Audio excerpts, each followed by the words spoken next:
Баршаңызға сәлем, менің каналыма қош келдіңіздер. Бүгін сіздермен 5 минутта дайын болатын оладьи рецептімен бөлісемін. Бұл рецепті мен инстаграмнан көрген болатынмын. Енді соны бүгін эксперимент жасап көрдім. Көріп тұрғандарыңыздай оладьи өте әдемі және жылдам дайын болды. Бұл үйдегі қарапайым баклажканың көмегімен дайын болады. 5-ақ минутта осындай әдемі оладушкаларды дайындап алсаңыз болады.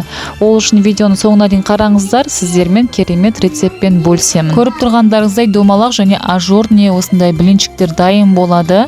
Ол үшін бізге осындай қарапайым 0,5 литрлік баклажка керек болады.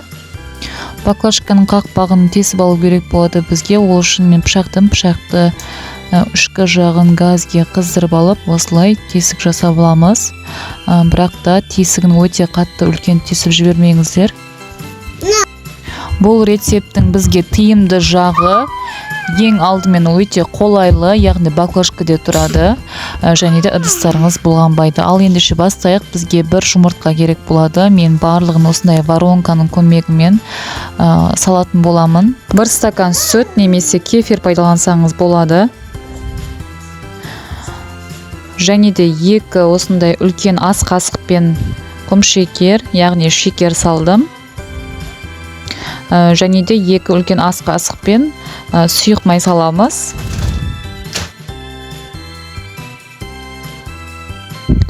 Ұн салдым. Мен бұл жерде 100 граммнан асатын, яғни 150 граммдай ұн пайдаландым.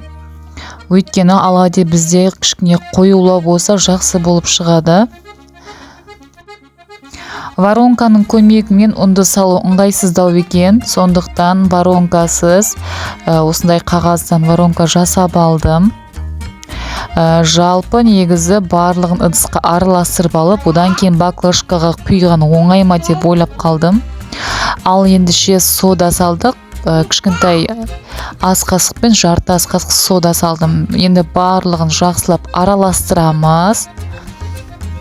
Бізде түйіршіктер қалмау керек.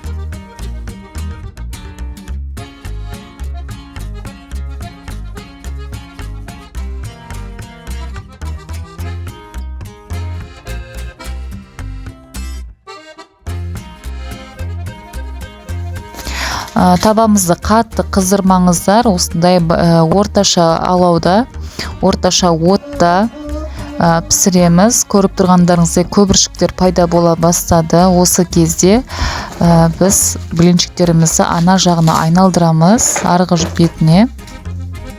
Осылайша пісіруді жалғастырамыз. Табаңызды қатты қыздырып жібермеңіздер. Бұл рецепттің маған ұнаған жағы өте тез дайын болады. Көріп тұрғандарыңыздай 5 минутта мен оладьидің барлығын пісіріп болдым. Осындай домалақ әртүрлі пішінде жасасаңыз болады. Қамырды қоюлау болуын ұмытпаңыздар. Сол кезде оладьиларымыз әдемі шығады. Жалпы сіздерде дайындап көріп жатсаңыздар, менің каналыма келіп комментарий тастап кетуді ұмытпаңыздар. Пікірлеріңізбен бөлісіп отырыңыздар және де менің каналыма тіркелуді ұмытпаңыздар. Алдағы уақытта тағы да көптеген қызықты рецепттер шығаратын боламын. Көріп тұрғандарыңыздай оладьилар өте тез дайын болып жатыр. Және де ішкі жақтарда жақсы піскен, жұқалау болғандықтан тез піседі.